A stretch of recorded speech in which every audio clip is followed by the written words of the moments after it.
Hola, ¿cómo han estado? Es un enorme gusto para mí volver a saludarlos en un programa que además de colorido resulta dulcemente delicioso. Y es que hoy dedicaremos el programa a las frutas.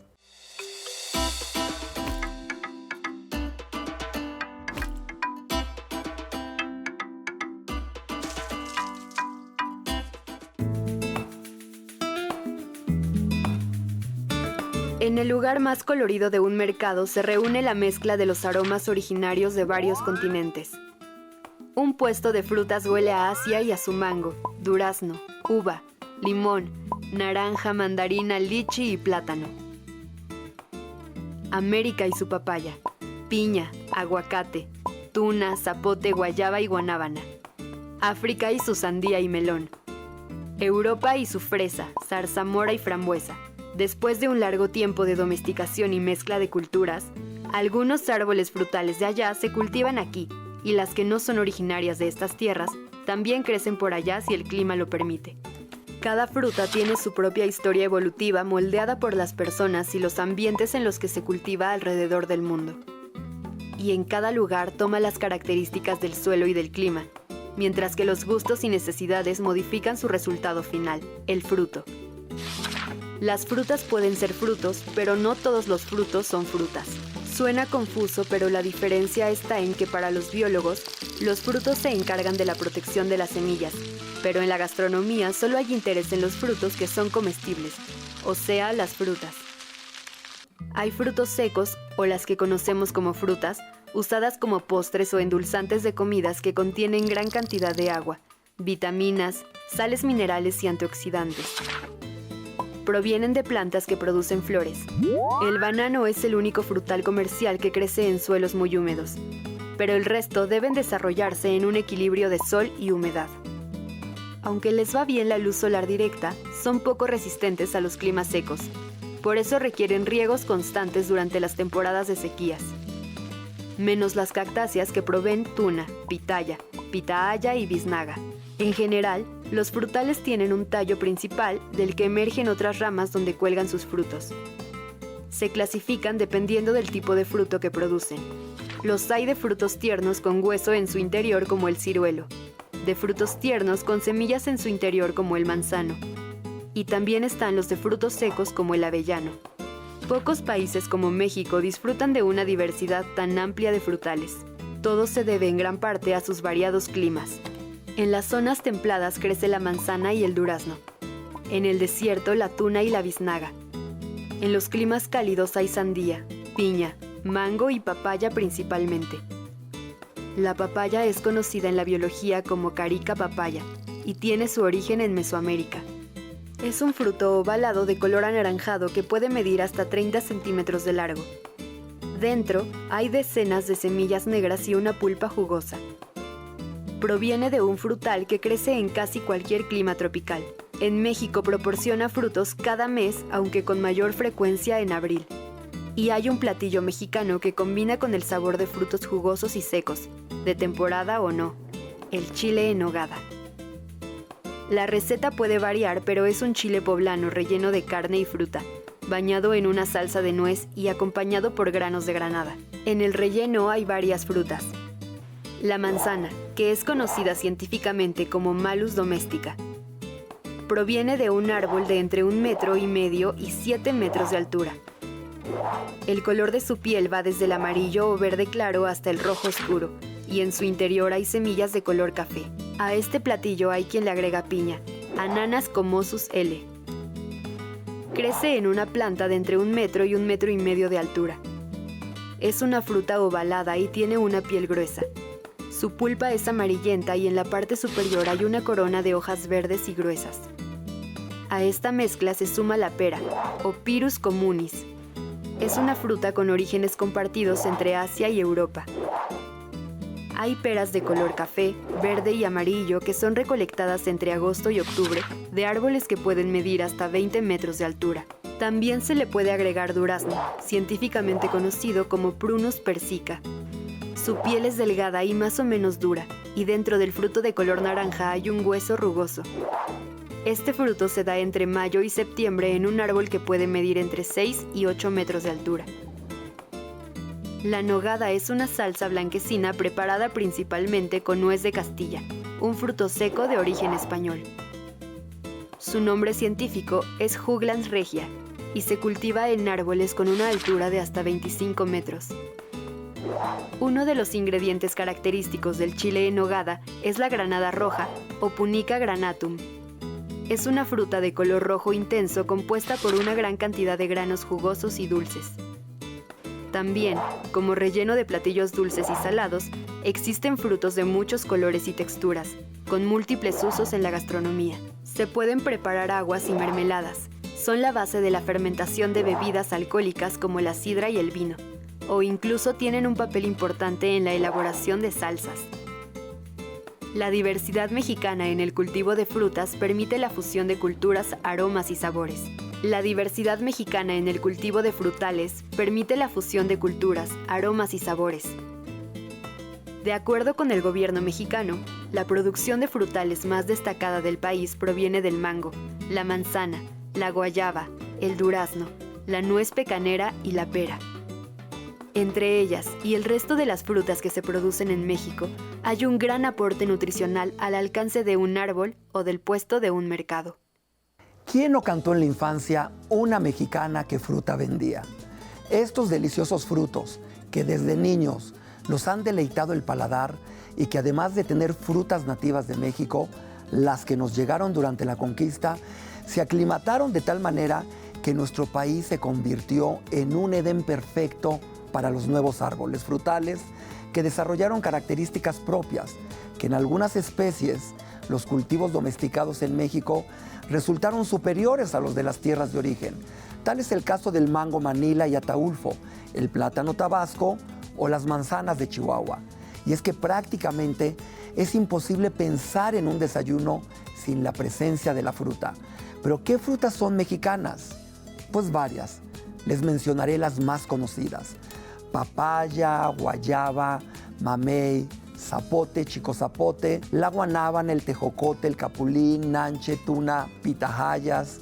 En fin, vivimos en un paraíso fructífero gracias a la gran biodiversidad que tiene nuestro país, razón por la cual podemos disfrutar de una variedad de frutas espléndidas durante todo el año.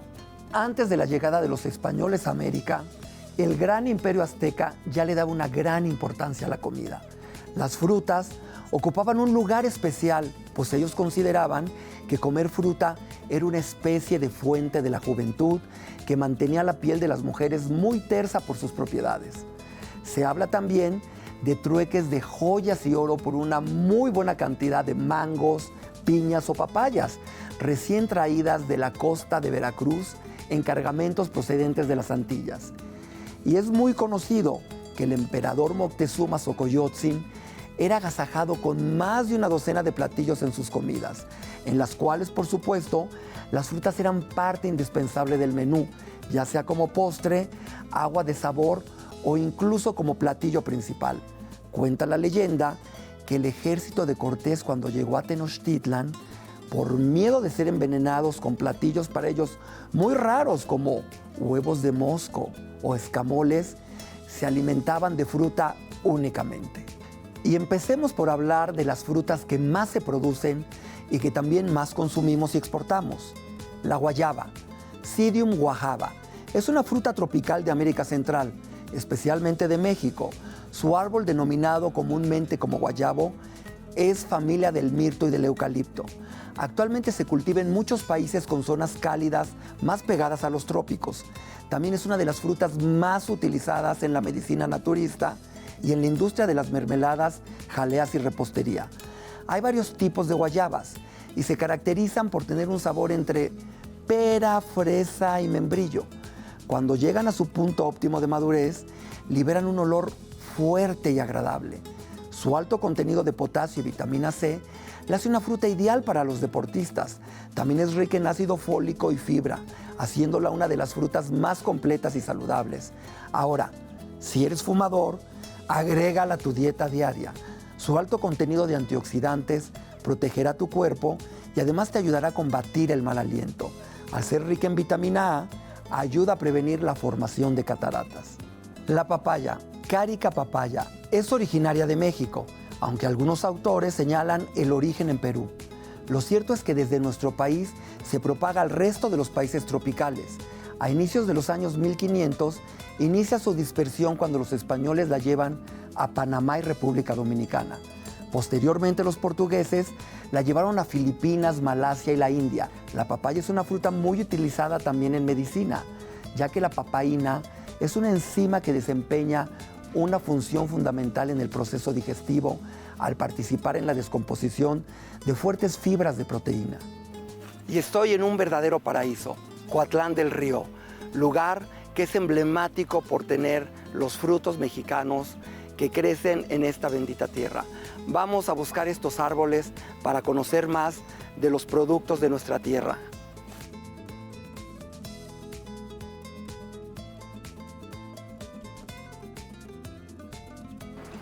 Realmente estoy maravillado. Estoy en el huerto del señor Antonio Campo y aquí tenemos una papaya, por allá tengo carambolo, hay aguacates, hay toronjas, enfrente hay un manzano. O sea, es tan fértil este lugar que realmente se da todo tipo de frutas. Voy a arrancar una papaya para desayunármela al rato.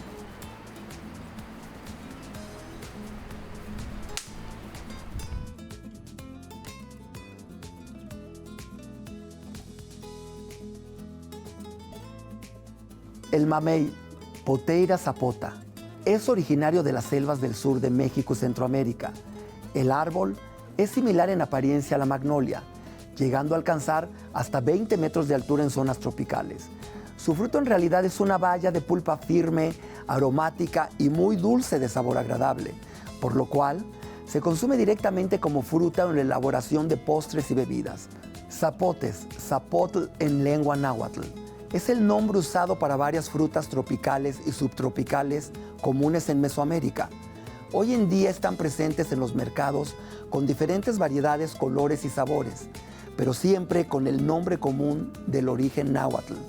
Es así como podemos encontrar el chico zapote, el zapote amarillo, zapote verde, el zapote blanco y el zapote negro, que también se llama Diospyros digna, y de este es del que vamos a hablar. Se trata de una fruta ampliamente consumida en la época prehispánica.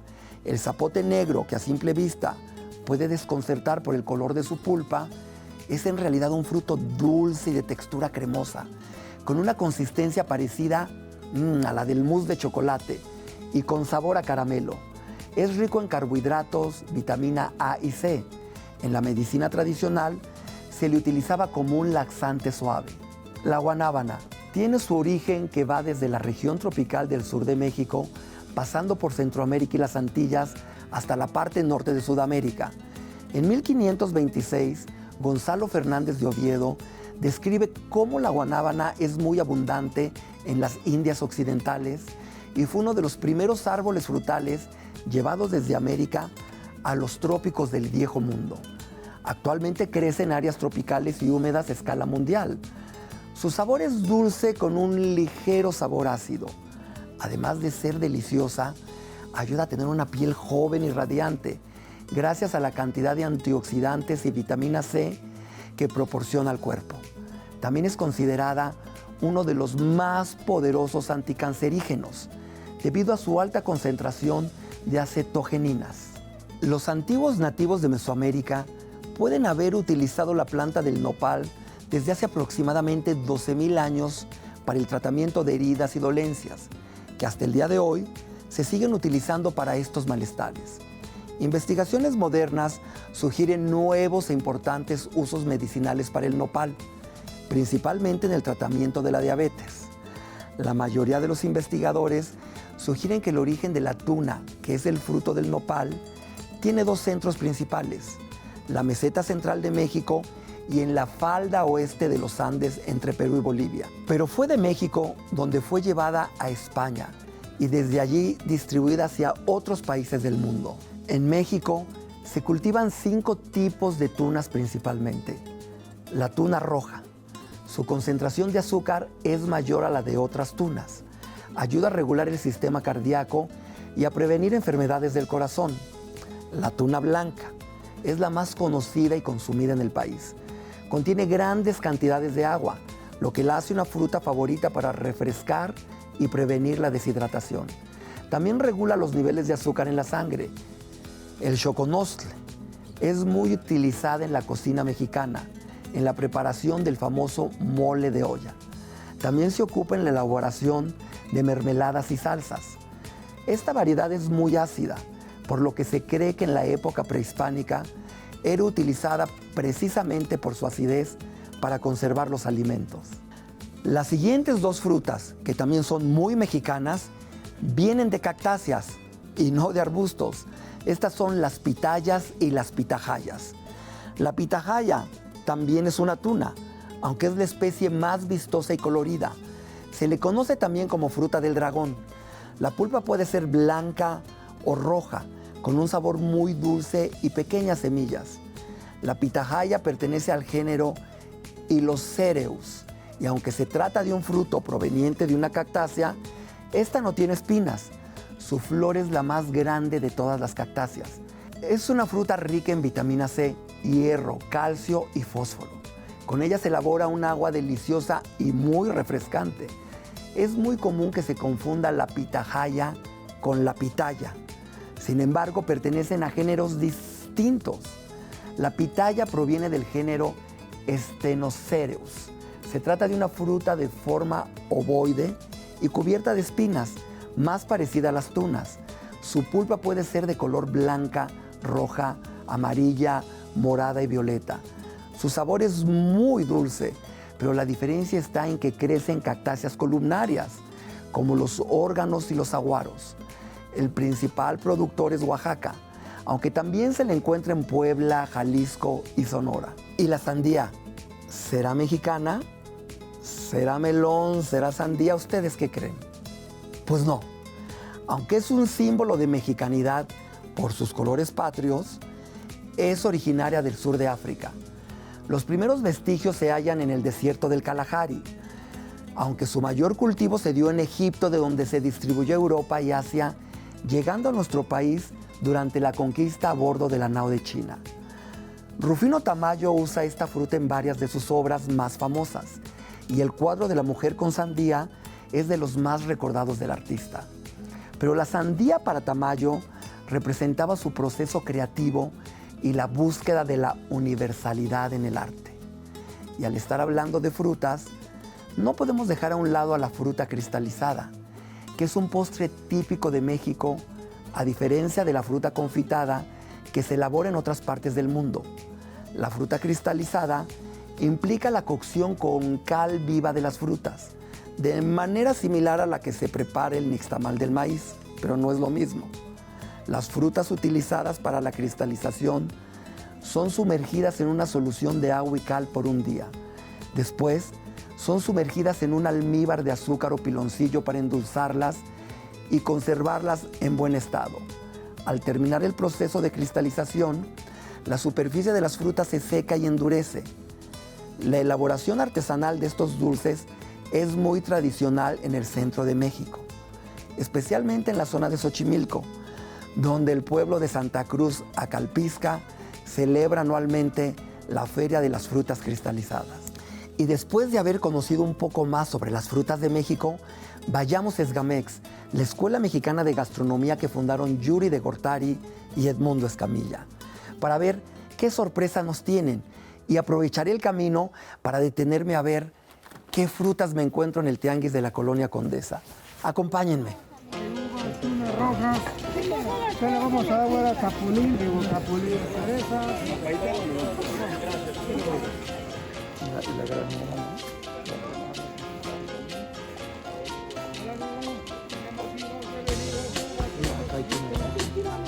Hay uvas, una roja, ya le vamos a dar ahora capulín, digo capulín de cereza.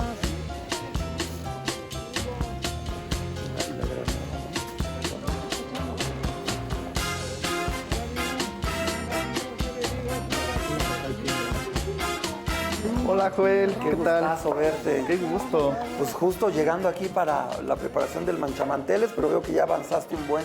Sí, así pues nos ya. vamos a ir rápido, Sí, ¿verdad? ¿no? Pues manos a la orden, me pongo el mandil Sí, y adelante. te ayudo. Claro, claro. Estás en tu casa, bienvenido. Gracias. Aquí ya tengo jitomate. Este solamente está previamente cocido con agua y listo, se reserva. Tenemos, el día de hoy vamos a ocupar 2 chiles. Chile guajillo, que igual ya está previamente remojado. ¿Los asaste previamente? No, ¿los solamente se remojan. remojas? Los remojas, ok. Y chile ancho. Perfecto. Que también Uy, qué rico. Que está remojado. Y le da un pequeño picor. Sí, Un sí, leve y, picor. y espesor y color. Y ¿no? color, sobre todo, sí. También acá tenemos perfumes, que fíjate que tenemos estos perfumes tan marcados del virreinato, que es la pimienta, el clavo y la canela. Pero pimienta gorda. Pimienta gorda, De- así de es. Tabasco. De Tabasco. Tenemos lomo de cerdo, que igual ya está cerdo. previamente cocido. Este solamente se cuece en agua, con ajo, cebolla y sal. Ah, pues se ve delicioso ya. Sí, sí, sí. Y obviamente pues la fruta. La fruta que no puede faltar. Pues casi es imperdible. como su peculiaridad de los manchamanteles, de que son muy frutales. Pues en esta ocasión tenemos esta manzana panochera que solamente está pelada y cortada en gajitos. Y mira. que es de temporada, ¿no? Y es de temporada también. Tenemos de este lado la piña. Sí. Y por último, pues tenemos aquí el plátano plátano, macho, que que- ya está previamente frito. Vamos a empezar Ok. con la molienda. Aquí ya puse cebolla, ajo y el chile guajillo. Perfecto. Ya Nuestra cazuela ya está lista, caliente. ¿sí?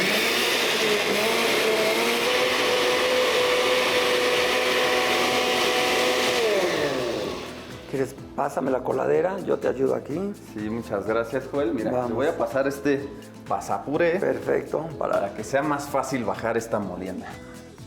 Hay muchos manchamanteles.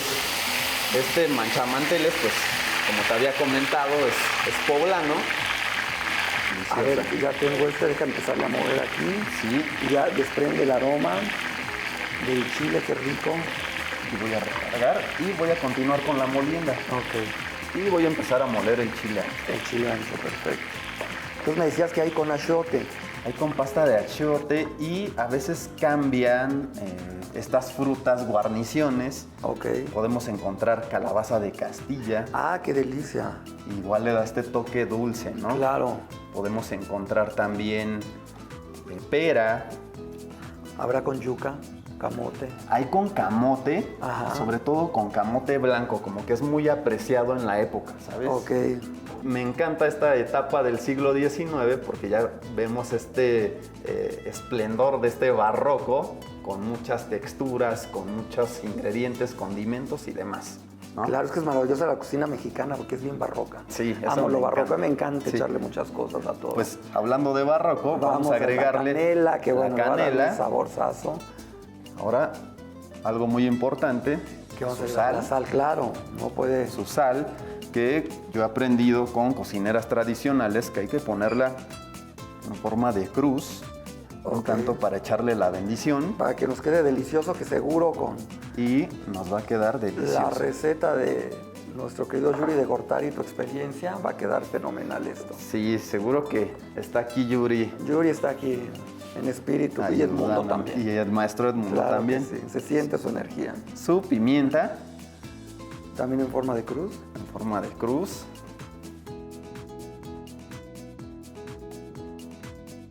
Ya se emulsionó. Le esperamos a que dé un pequeño hervor. Sí, realmente, O fíjate, hierve todo. aquí vamos a dejar que dé sus hervores, sí hay que mover de vez en cuando. Vamos a cortar el lomo de cerdo. Ok. Es importante poner a cocer la caña completa para después rebanarla. Importante igual rebanar el lomo ya en frío.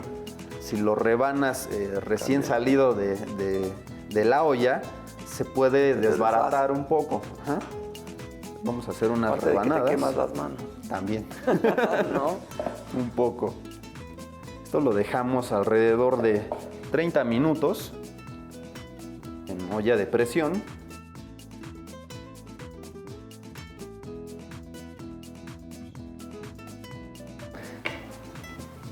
Vamos a colocarlos que den su hervorcito en nuestra salsa.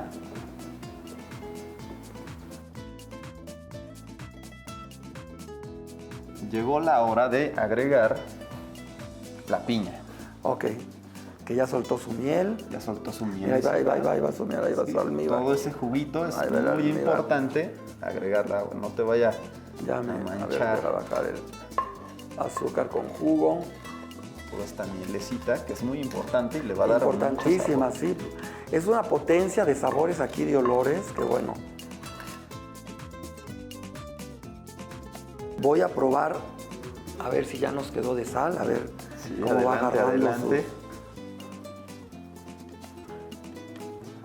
Y también a ver si ya se cocieron los chiles. a ver si ya está cocido, si no sabe a crudo.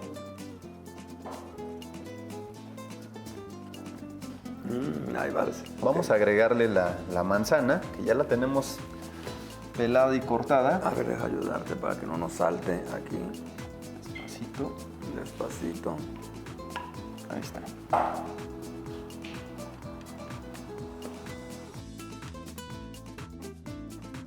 Vamos a emplatar. Mira qué bonito plato de talavera antigua. Sí, de esta talavera antigua que ya casi no Que hay. no la ves ya, no se hacen esos diseños. Sí, no. A mí me encanta este tipo de talavera justo porque la vemos muy presente en estos bodegones tan bonitos del siglo XIX. Claro. Pues me encanta. No lo vayas a romper nada más. Hay que cuidar ese plato. Claro, claro que no. Aquí tenemos Se mucho cuida cuidado. todo. Vamos a poner un trozo más. Pues va a ser para alguien bien tragón. Si en cocina mexicana debe de estar bien servido. Bien servido. O sea, que es barroca nuestra Es cocina, barroca. nuestra cocina barroca. Hay que echar mucho de todo. Ponemos su frutita. Vamos a poner de este lado. Porque siempre más es mejor. Sí, ¿verdad? Sí.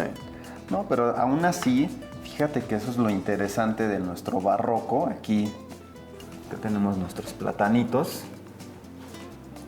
Vamos a colocar uno por aquí. Mira qué belleza. Ponemos otro de este lado. Y uno más. Uno más.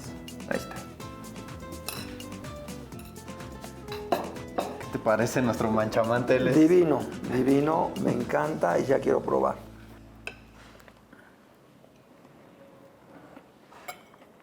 La combinación con las frutas es Fascinante. celestial. Sí. Como las monjas que lo hicieron. Tal cual. Y con nuestra agüita de Nuestra pixte agüita o de hueso de pixte. mamey. Vamos a brindar. Salud, Josué. Salud. Muchísimas gracias, un placer estar aquí. Gracias a ti por Y- venir, Joel. Es como si tomáramos agua de almendra. Y ya estoy de regreso para recibir a mi primera invitada. Ella es Ana Vejier, doctora en ciencias e investigadora del Instituto de Biología de la UNAM. Bienvenida, Ana. Hola, Pásale. ¿cómo estás? Muy bien, ¿tú? Muy bien, gracias. Cuéntame, ¿qué has investigado de frutas? ¿Qué nueva información nos puedes compartir? De frutas mexicanas, sobre todo. Pues te cuento que lo que hemos estado haciendo es ver cómo conservar los procesos que originan la agrobiodiversidad, que en otras palabras es la diversidad que estamos viendo aquí y que se origina en el campo mexicano. Bueno, es que México es un país muy diverso, ¿no? En cuestión de climas. Y por eso frutas que no son originarias de México encontraron un paraíso para reproducirse. Y por eso tenemos tanta variedad que pocos países, solo países tropicales, se pueden dar este lujo de tener tanta fruta. Sí, así es. En México se han adaptado muchas frutas que no se originaron aquí, pero que han ido aprendiendo a vivir en diferentes lugares de México, en diferentes paisajes, gracias a la cultura de las personas que ha ido modificando el sistema, digamos, para que puedan vivir dentro de la milpa muchos árboles frutales que hoy conocemos y que enriquecen nuestra gastronomía. Mira, eso es nuevo, no sabía, siembran frutas también en la milpa. Sí, así es. Hay muchos árboles frutales que acompañan la milpa y los traspatios, como el tejocote, el tamarindo, pero incluso otras frutas que no se originaron aquí ya son parte de lo que se cultiva, como las limas, los cítricos, Sí, limón. en fin, una cantidad enorme. Claro. Oye, y yo tengo una duda. Te voy a preguntar sobre la papaya. Yo de niño veía diferentes colores de papayas, la papaya amarilla, la papaya roja, y hoy solamente vemos esta variedad. Sí, así es. Es una historia muy interesante, porque cuando nosotros éramos niños, la papaya, como tú dices, tenía muchos sabores, formas, colores, y se comía incluso a veces con azúcar o con limón. Sí, recuerdo. Para que fuera más sabrosa. Y hoy las nuevas generaciones, los jóvenes, conocen solamente una variedad, que es la Maradol. Sí. Y esta ha desplazado a todas las demás por una facilidad que tiene para su manejo en el mercado. Sin embargo, hemos ido a buscar si eso todavía existen las variedades mexicanas que mencionamos, como la amarilla, la roja, amamellada, pajarito, todas esas que recordamos que existían, y las hemos encontrado en los traspatios de muchas comunidades en las costas, en Veracruz, en Oaxaca, en Guerrero, todavía las tienen, y eso es un tesoro Claro. para México. Están preservando la especie, la están salvaguardando, ¿no? Sí, y además, pues que tengamos todos los cultivos de papaya iguales hace que sean vulnerables a distintos cambios y a cosas que nos puedan llegar a suceder. En cambio, la diversidad que tenemos en esas papayas que fueron domesticadas en México y conservadas por las comunidades, pues puede hacer que un día, si la papaya Maradol tiene problemas en México o en cualquier otro lugar del mundo, se pueda recuperar esa diversidad y volver a llevar a otros lugares. ¿Y cómo se crea esta especie o producto de papaya Maradol? ¿Cómo? ¿Es una cruza genética? ¿Es un injerto?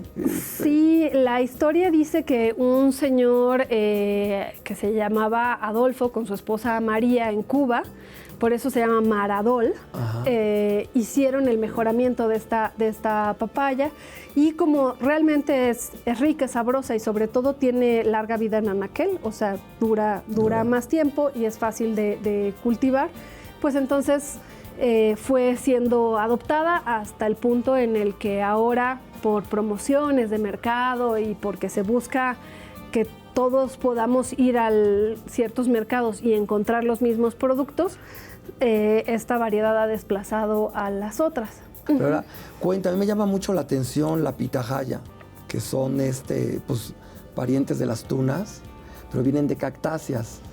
Y es una fruta que, bueno, les llaman también fruta del dragón, pero a mí se me hace muy interesante la polinización a través de murciélagos. Cuéntanos a ver cómo se da este proceso.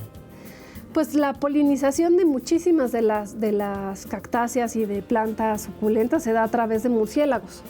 Y la pitahaya es interesantísima porque si uno ve la planta es enorme, gigante. Pueden sacar incluso varias cajas cuando están produciéndose en diciembre y en mayo. Podemos ver que sacan cajas y cajas, y aún así, digamos, se queda la conservación de la planta continúa gracias a que tenemos este servicio de los animales que viven en el ecosistema, que viven en el entorno, y que sin ellos no podríamos obtener todos estos alimentos, ¿no? Y eso es gracias a los murciélagos. Sin embargo, hay algunos agaves, por ejemplo, que se utilizan para hacer bebidas alcohólicas, sí, de los cuales no se permite la floración. Y entonces hay muchos murciélagos que terminan teniendo menos alimento y cambiando sus patrones de distribución y, bueno, modificando sus comportamientos, justo porque no les dejamos suficientes plantas para alimentarse del polen de las flores. Claro. Oye, y tenemos una gran tradición de frutas cristalizadas. México es... Bueno, las frutas son importantísimas en nuestra gastronomía, pero las frutas cristalizadas es algo muy especial de México. Para hablar de frutas cristalizadas, quiero presentarte a Edgar Salgado, que es el director de SGAMEX, la Escuela de Gastronomía Mexicana. Bienvenido, Edgar. No, pues muchísimas gracias. ¿Cómo estás, Padre? No, gracias a ti que aceptaste la invitación. Las frutas cristalizadas es algo como muy de México, muy especial de nuestra cultura. Y tú que estás preservando y llevando el legado de Yuri de Gortari y Edmundo Escamilla, que eran grandes investigadores y apasionados de todos los temas de la cultura mexicana. En el caso de las frutas cristalizadas son de esas expresiones que se convirtieron en arte, ¿no? Realmente el gremio de los artesanos que hacen frutas cristalizadas fue muy importante. Son de estas expresiones que se convirtieron en populares, es decir, no necesariamente que emanaron del pueblo, pero que el pueblo las hizo suyas, aprovechando dos situaciones en particular, ¿no? La gran variedad de frutas que ya existía en México, en el territorio mexicano, las frutas que también llegaron a partir de la llegada de los españoles y la técnica de conservar alimentos en azúcar. Esa no se inventó acá, llegó con los españoles, es una técnica muy antigua y a partir de ahí el ingenio, el mestizaje cultural, el talento de las cocineras, de los cocineros mexicanos que dijeron, bueno, que ya se conservan las frutas en azúcar, pero ¿qué pasa si yo les doy fuego unos cuantos días más? ¿Qué puede pasar? ¿Cuánto puede durar? Y es así como, no sabemos cuándo exactamente, como con muy pocos platillos de la gastronomía mexicana, se le dio vida a esto que en su momento, digamos, las primeras expresiones de esto se conocieron como frutas cubiertas, ¿no? Es el nombre que encontramos en los recetarios antiguos, ¿no? Siglo XVIII, siglo XIX, las frutas cubiertas. Y dice, pero no queremos abundar mucho, dice el cocinero mexicano en forma de diccionario, uno de nuestras principales fuentes, claro. Dice, pero no queremos abundar mucho en eso porque eso es maestría del gremio confitero.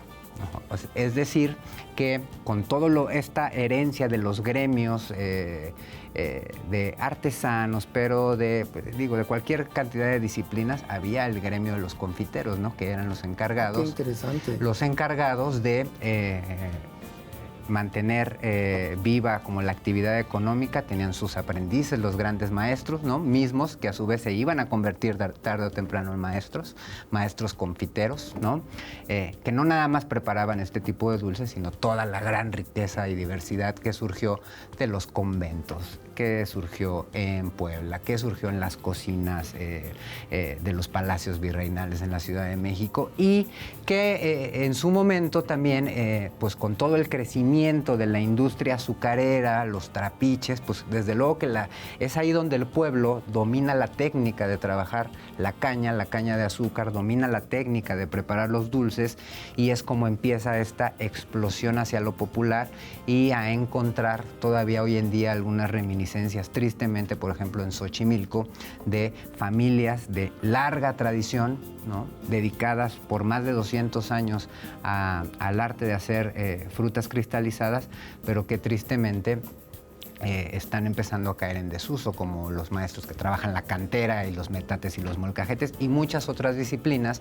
Entonces es importante enseñar esto a cocineros, pero también a extranjeros que tienen interés en la gastronomía y la cultura mexicana, porque creo que es la manera de preservarlo, ¿no?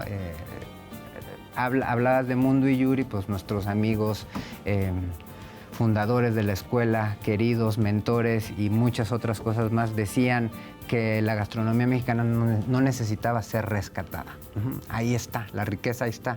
Lo que necesita es que la divulguemos, claro, que nos sintamos orgullosos de ella y es parte del trabajo que hacemos en la escuela. Precisamente quiero invitar a nuestra experta nutrióloga, que es Arlene Vidal. Pásale, Arlene, ¿cómo estás? Bienvenida. Hola, ¿cómo están? Mucho gusto. ¿Qué tal? ¿Qué tal? Es Edgar Ana. Mucho Arlene. gusto. Un gusto. Entonces estamos hablando de las frutas, ya sabes el tema.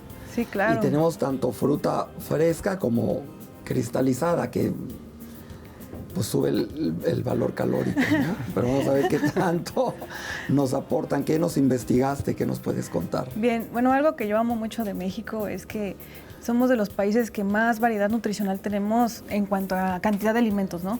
Entonces, nutrición siempre se va a ir con colores. Entre más colores tengamos en nuestro plato, más nutritivo es. Aquí veo manzanas, veo sandía, veo tunas, veo mamey y las frutas cristalizadas. Y las pitahayas. Y las pitayas, claro. Que por ahí hay un contexto, ¿no? Pitaya y pitaya, ¿no? La tuna, son, ¿no? diferentes, Son sí. diferentes. Pero bien, en este caso, todas las frutas, claro, nos van a aportar carbohidratos, que es lo principal que aportan, fibra principalmente también. Y claro, los colores son los bioactivos, que no son nutricionales, o sea, no me dan vitaminas, no me dan energía, pero me van a dar a mi cuerpo características buenas para mi salud, por ejemplo, prevención del cáncer, prevenir colesterol alto, mejorar mi inmunidad, antioxidantes como se le conocen. Hay personas que piensan que, bueno, si me tomo un frasco de vitaminas es como si sustituyera mis frutas, ¿no? No es el caso. ¿Por qué? Porque la cáscara, el bagazo de la fruta tiene ahí los bioactivos metidos, que cuando lo masticamos los aprovechamos. Por ejemplo, en el caso de la fruta cristalizada, es un excelente método de preservación, como el almíbar, ¿no? Si no tengo esa fruta, pues en diciembre, pues la voy a tener cristalizada en mi plato, ¿no? Ahorita la tendencia mucho del miedo a la fruta, ¿no? Pues sobre todo en la noche, porque si me la como en la noche me engordo más. Las calorías, les platiqué en algún momento, van a ser igual en la mañana o en la noche, como un billete de 500 pesos. ¿Cuánto vale más en la mañana, en la noche? Vale igual todo el día, ¿no? Entonces, el consumo diferente de las frutas me va a dar beneficios a la salud, y la preservación se mide la cantidad de cuánto me voy a comer, por ejemplo, del higo, de la papaya cristalizada, de la pitaya natural, fresca, y pues cada fruta tiene sus propiedades importantes y súper valiosas para todos, y dependiendo en la época del año vamos a tener más de unas o pocas de otras.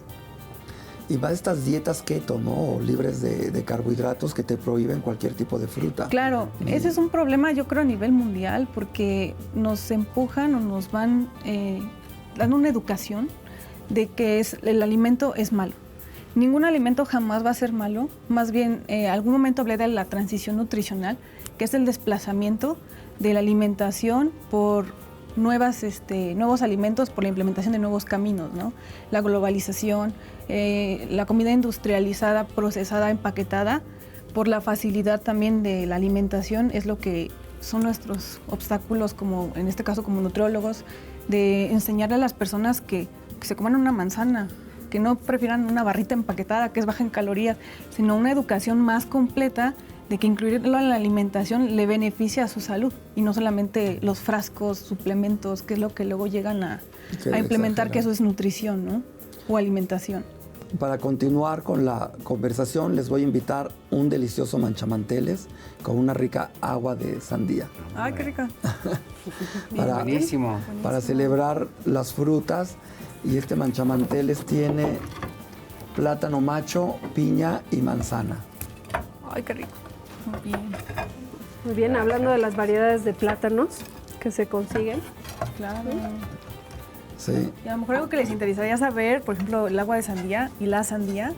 La sandía tiene un aminoácido que no es esencial, que es la L-citrulina, y nos ayuda a producir óxido nítrico a nivel de las arterias. Entonces se manda mucho en pacientes con hipertensión o con problemas del corazón para mejorar el estado cardiovascular, por ejemplo. Mira, qué interesante. Todas las frutas tienen propiedades maravillosas. Claro. Así Por que no ejemplo, hay que tenerles miedo. Exacto. Y pues... Hay que tenerle más miedo a todo lo procesado. Exactamente, exactamente. Porque les da miedo y prefieren una mermelada, por ejemplo. Entonces, la fruta así, con chilito, por ejemplo, que es muy tradicional la fruta con chile, ¿no? Las tunas con chile, la manzana con chile, la guayaba también, cocida, por ejemplo, también. Y algo muy padre, ¿se acuerdan que les hablé de los bioactivos? Pues las frutas tienen muchos bioactivos. El licopeno, como el jitomate, la guayaba lo contiene. Y al cocerla, pues podemos absorber mejor el contenido del licopeno, por ejemplo. Claro. O sea que en las frutas, cuando están cocinadas, no pierden sus propiedades, como también a veces se piensa. Exactamente. Se pierden a lo mejor algunas vitaminas que son sensibles a la luz o al calor, pero los bioactivos, flavonoides, los fenólicos, toda esa parte de nombres raros que van a escuchar por ahí, pero lo conocemos como antioxidantes, esos pueden inclusive ser más fácil de ser consumidos al estar cocida la fruta, por ejemplo. Muy interesante. Y recuerdo de manera muy vívida que cotorreábamos mucho Yuri y yo acerca del nombre de los platillos, ¿no? Y decíamos, ¿y qué habrá pasado? ¿Qué desastre en una mesa habrá pasado para que a esta rica salsa con frutas se le nombre manchamantel? Entonces yo me imagino que hay un cuate entonces es curioso se le cayó también la olla. esa parte. Y últimamente en los últimos meses hemos estado abriendo una línea de investigación en los manchamanteles, que son también como muy barrocos. Cuando hablamos de barroco en la cocina, hablamos como de muchas formas, la piña cortada en triángulo y el plátano en círculo. Es como variedad de formas, no muy recargado, pero también de sabores, muy especiado. Pero hemos notado, Josué, jefe de cocina de la Escuela de Gastronomía y pupilo de Yuri, ha encontrado 2 o 3 recetas muy peculiares de manchamanteles, muy apropiados a la mexicana. Uno, por ejemplo, con uso de achiote. Es algo que no habíamos visto antes, ¿no? Un manchamanteles que para darle su color a la salsa utiliza un elemento mexicano que es como el achiote, ¿no? Pero casi siempre caracterizados por el uso de frutas. Yo me sabía una historia del manchamanteles que era como un accidente que había ocurrido en una casa de religiosas, creo, en donde al mezclar todos los ingredientes, creo que la cocinera no escuchaba bien, no me acuerdo muy bien cómo era, pero la cuestión es que es un ejemplo muy, si esa es la verdadera anécdota o cualquier otra, es un ejemplo muy rico de que en México hay una gran diversidad de ingredientes y que es la cultura de las personas la que fue integrándolos en diferentes platillos y que, bueno, si todo fuera homogéneo, pues tal vez si las personas en Yucatán, como en Guerrero, como en Sonora, comerían lo mismo, ¿no? Pero claramente no es así, ¿no? Tanto la diversidad del paisaje nos da una diversidad biológica importante, que las diferentes culturas, ¿no? La riqueza cultural fue moldeando todo eso hasta que tenemos platillos como este, que en diferentes lugares, como tú dices, integran ingredientes completamente distintos. Y aunque les llamemos igual, pues todos mancharían el mantel, ¿no? O sea, sí Eso siguen. Definitivo. Exacto, sí siguen la tradición. Más si te echas ¿no? 2 platos o más. Claro, sí. Podemos terminar manchados más, en algunos lugares hasta babero, ¿no? Claro. Te ponen. Eso es lo maravilloso de nuestra gastronomía y toda la gastronomía regional. Pues va a depender de la agricultura, de la ganadería que se está dando en ese momento en cada región, ¿no? Para desarrollar estas diferencias que son maravillosas. Yucatán tienes algo bien diferente a lo que tienes en la Baja California o en Sonora. Sin duda, y es nuestros gustos y este derecho a elegir del que hablaba inicialmente, también nuestra responsabilidad, ¿no? Si nosotros los sustituimos, los cambiamos junto con nuestras formas de pensar y de vivir, pues vamos a hacer que perdamos parte de lo que fuimos, de nuestra historia, y cada vez sea más difícil rescatarla, ¿no? En el plato, va a quedar en los libros. Sí, y otra de las cosas bonitas de la alimentación como un acto cultural son las leyendas que hay en torno, ¿no? La romántica leyenda del chile en nogada. Y esta, la que haces referencia, me suena a una de las 4 o 5 versiones que hay sobre el mole poblano. Porque ahorita está muy de moda también, los cocineros hoy en día quieren saber el origen de todo. ¿Y cuándo se inventó el mole poblano? ¿Y cuándo se inventó la gordita? ¿Y cuándo se inventó la tostada? Quieren descubrir el hilo negro de eso sin ponerse a pensar, a entender que esto fue un proceso cultural que duró muchísimo tiempo. Por cierto, la historia del mole poblano son 3 anécdotas muy interesantes que lo sitúan por allá de los 1680, ¿no? Por los personajes que involucra. Y sí, pues una de ellas es que una monja pues no hallaba qué hacer porque le habían encargado un plato para agasajar a un virrey. Entonces tenía ahí muchas cosas en la mesa y por accidente se le cayeron a la cazuela y pum, mole poblano, ¿no? Pero es el romanticismo, ¿no? Otra dice que la monja también estaba muy preocupada porque tenía que cumplir el mismo objetivo de agasajar a un virrey y que sonó a San Pascual Bailón, que es un santo muy relacionado con los cocineros.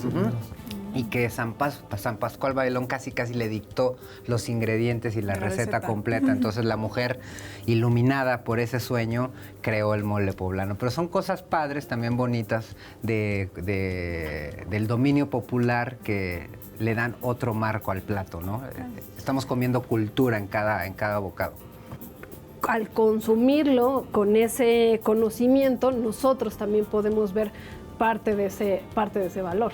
Claro.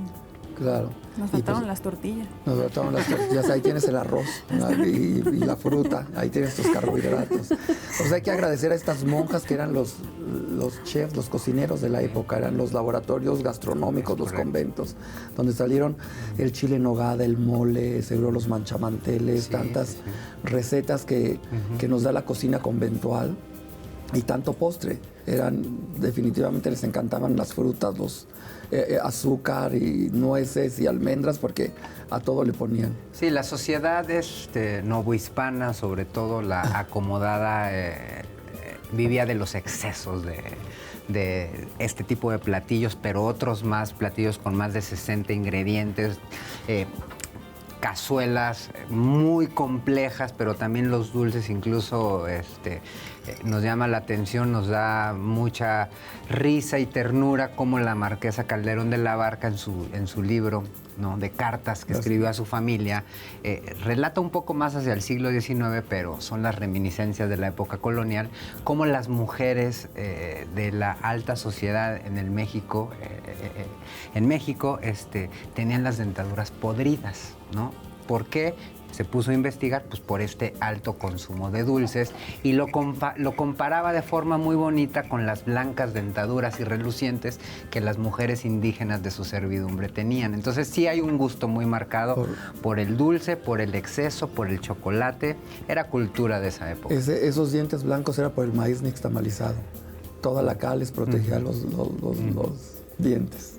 La ceniza. Bueno, pues para terminar, me gustaría cerrar con cada uno de ustedes que nos dijeran algo sobre el tema, sobre la fruta o sobre una recomendación, y tú sobre todo sobre la escuela, los diplomados, los cursos que están teniendo ahora, y tú para que no se pierdan ingredientes originarios de México como frutas endémicas que tenemos. Empezamos con Arlene. A mí me encanta la comida mexicana, como les he mencionado siempre.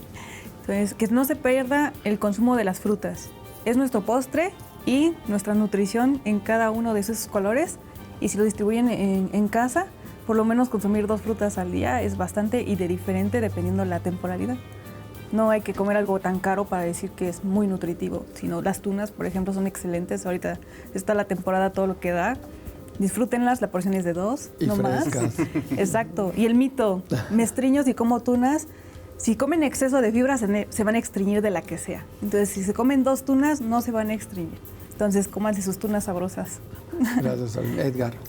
No, pues la cultura es la médula de la identidad de un país, no solo de México, de muchos otros más. Y de eso trata el proyecto de la Escuela de Gastronomía Mexicana, contar la identidad mexicana a través de la evolución, ¿no?, las etapas históricas de México, cómo fue enriqueciéndose.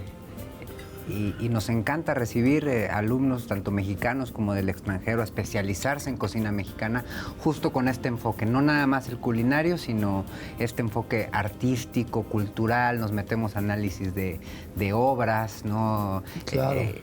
Por ejemplo, la gran corriente de pintura de castas, que tiene presencia de comida, vemos culturas populares, o sea, comer es un acto cultural en todo el sentido de la palabra, y a eso se evocan los diplomados de especialización en cocina mexicana de la escuela, en entender esta alimentación, pero desde múltiples facetas, ¿no?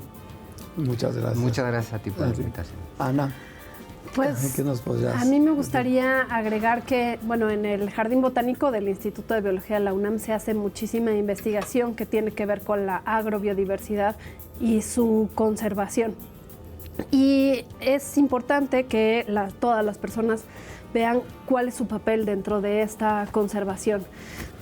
La variación que podemos ver dentro de la mesa, como decía, es muy importante, pero la variación al interior de cada uno de los cultivos es lo que va a permitir que en el futuro las siguientes generaciones puedan conocer las mismas variedades que nosotros hemos visto en la actualidad. Si nosotros comparamos la diversidad que había dentro de las diferentes frutas y verduras hace 80 años, podemos ver que esas variedades se han ido perdiendo y sustituyendo por otras modernas que han acaparado el mercado. Y es nuestra responsabilidad que esto cambie, que se siga conservando la diversidad para que las siguientes generaciones puedan elegir. Y hay muchas otras formas en las que nosotros podemos contribuir conservando el planeta desde nuestro plato, como teniendo menos residuos, aprovechando la mayor cantidad de la fruta, digamos, tirando lo menos posible. En fin, todos los problemas alrededor de la alimentación y de la conservación los vemos de una manera compleja. Hay muchas razones, desde el cambio de uso de suelo, el comportamiento de los humanos, la cantidad de humanos, todo lo que vamos haciendo. Entonces, es muy importante que nos sintamos parte del problema para que seamos también la solución y podamos heredar una agrobiodiversidad y un mejor planeta para el futuro. Pues muchísimas gracias, y a ustedes muchísimas gracias por habernos acompañado el día de hoy, y les recuerdo que no se pierdan los capítulos de la serie A la Conquista del Sabor. Nos vemos en la siguiente. Hasta luego.